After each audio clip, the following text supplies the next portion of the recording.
दोस्तों कैसे हैं आप लोग। फरवरी का महीना चल रहा है और चल रही है बारिशें। जी हाँ, अब पाकिस्तान का क्लाइमेट चेंज हो रहा है और भी चेंज होगा। तो गाइस, आज मैं आपको बताने वाला हूँ कि फरवरी में पैदा होने वाले लोग कैसे होते हैं, उनका मिजाज कैसा होता है।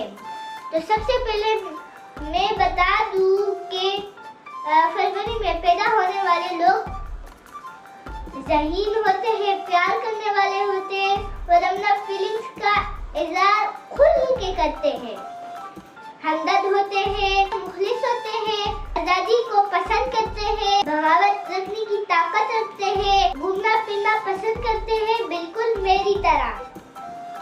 This is my birthday month coming soon. Boys and mom.